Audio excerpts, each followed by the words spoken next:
here to get my cell phone that you confiscated from me?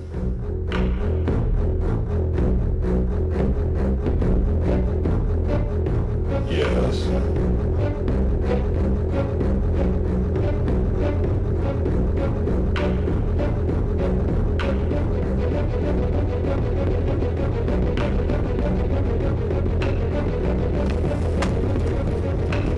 This is the Dean. You're watching KBFT. With Katie Nunez, Chris Ducray, and Dave Anderson on sports.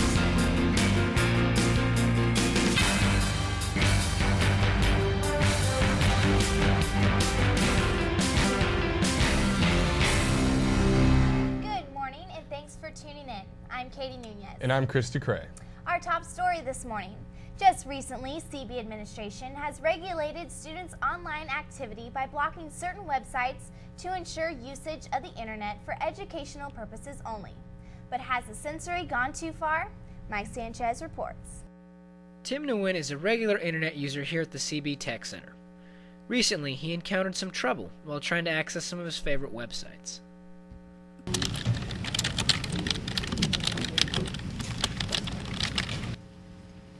I'm sure many of you noticed this. You walk into the Tech Center, you sit down and type in your website, and you notice this.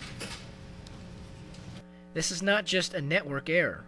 What these students and staff members are experiencing is a campus internet filtering system limiting their access to certain websites. I try checking my fantasy football team every morning. This website pops up telling me that I can't check it because it qualifies as games. This filtering and screening of certain websites is designed to protect students from websites that are deemed inappropriate for a learning environment. Well, I think we have an obligation to protect the kids from things that might be inappropriate, and looking on the kinds of spaces that we'd all probably agree shouldn't be on or accessed from the school protects them from, again, some of the examples I gave before, pornography or language or hate websites and these kinds of things that aren't consistent with the mission, aren't consistent with what the school believes in. I think in that regard, sometimes kids, may access those things. It's not appropriate, and so to protect them, we say, hey, look, we're doing our part by not allowing access here. Every person I spoke with agreed 100% that there is material on the internet that has no place here on campus. However, many students and faculty alike feel as if these filters block information and helpful educational tools, as well as harmless leisure websites like fantasy football, while attempting to block inappropriate material. It limits students' potential for what they're trying to achieve in class. For my AP class, and there are a lot of sites that my AP class can now not access because of this filter. I think what it's doing is it's causing people not to be able to get information that they need, and it's blocking a lot of things that they need to get to. But the other day I actually tried checking the word of the day at dictionary.com and they filtered that. These filters do cause many inconveniences. However, I was informed that these websites that do contain educational material just simply get caught up in the filter and are not intentionally blocked. Many would agree that the line between protection and education are challenged with this new filter.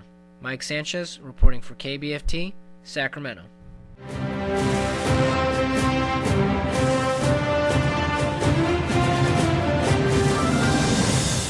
CB's Fall Play, Agatha Christie's Murder Mystery, The Hollow, opens this Friday night.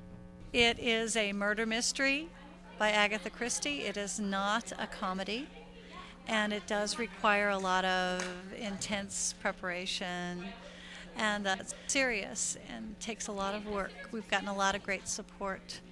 We have a wonderful set, wonderful costumes, and I think it's going to be a great show. The curtain goes up at 7 o'clock p.m. at the Guild Theater. The show will run all weekend with a show at 7:30 on Saturday and a matinee on Sunday at 2 p.m. Performances will also run next weekend at the same time. A new addition to the school website has just been added to keep students updated with their grades.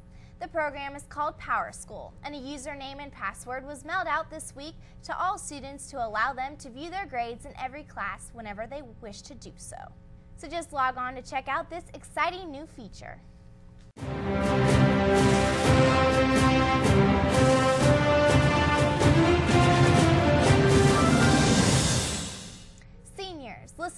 because during this weekend and next week there will be several college reps visiting. University of the Pacific will hold a preview day on Saturday, November 12th. Log on to www.pacific.edu for more info. Willamette University will be here Wednesday, November 16th at 10:30 a.m. and Chaminade University of Hawaii will be here on Thursday of next week at 11:15 a.m. See Mrs. Hesser, our college counselor, if you have any questions.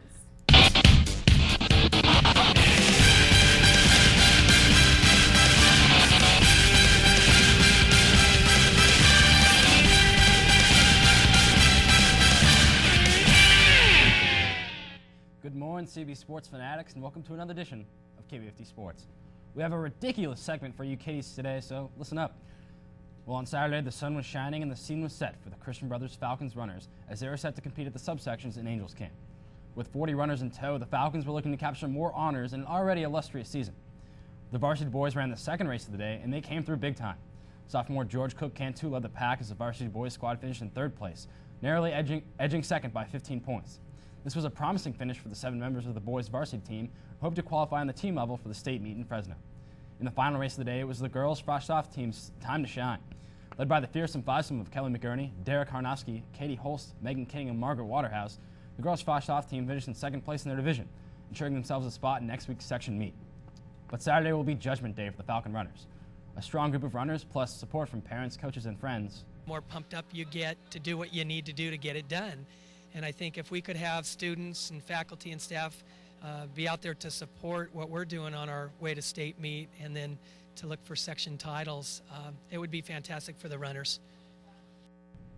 The section meet will be held tomorrow at Folsom High School as our runners look to make it to their ultimate goal of making the state meet in Fresno. Well, our Falcon football team achieved one of its preseason goals last week when they defeated once top-ranked Cordova. To the gridiron we go. We pick it up here early in the first quarter. Joe Mom putting the special back in special teams, going 92 yards for the score. That made it 6-6 with only 2 minutes into the game. And then on defense, the Falcons came up big time. James Montgomery fumbles, picked up by Anthony Molina. He returns it 30 yards for the score. But Molina wasn't done right there. On the offensive now, Anthony Molina takes it in for a 2-yard score. This put the Falcons within 7. But the score that put the Falcons ahead. Kurzweil and to Jake Jablonski, a 10-yard passing play that made it 39-33. But it sealed the deal right here. The pop pass to Jake Schuring. What a catch! The Falcons win 45-33 in a huge upset. The Falcons' next matchup is tomorrow, not Saturday, here at CB at 12:30 against the Union Mine Diamondbacks. Both the players and the Falcon Force could use your support on Saturday, so be sure to come out and cheer the Falcons to victory in the final home game of the season. Well, names like Rolanitis, Molina, and Johnson have led the Falcons to their 6-2-1 record thus far this season. A man named Washington could decide their playoff fate. That's right. If the Falcons win tomorrow, there will be a 3-way tie for second place in the Sierra Valley Conference with 1 playoff berth available. The only way to break the tie would be a coin flip between Christian Brothers, Cordova, and Oak Ridge. It's an unfortunate but necessary way to decide who's in and who's out in the playoff picture. Well, our ladies volleyball team continued their playoff run by destroying Houston yesterday in 3 straight sets. Junior Nicole Link led all hitters with 10, followed by Kara Crowder with 7. Brittany Wynn, Brittany Woodard, and Kayla Nieto also provided huge contributions on the net and on defense. Next up, the Lady Falcons will have their toughest test of the postseason, taking on top-seeded Somerville in the semifinals. The game starts at 7 p.m. Tuesday, and anyone who wants to ride the bus up to Somerville, be sure to sign up in Brother Edward Hall. Well, that's all from me today, CB. Have yourself a vivacious Veterans Day. Thanks, Dave. That's our show for today, CB. Make sure to get out there and support our CB sports teams as they head to victory. I'm Katie Nunez. I'm Christy Cray. And I'm Dave Anderson. Now here's a sneak peek at what's in store on the next KBFT show. Coming up Monday on KBFT, football scores and updates from CB's final season game. Results on the cross-country section meet, will they make state? And burglars reported on campus, what could they be after?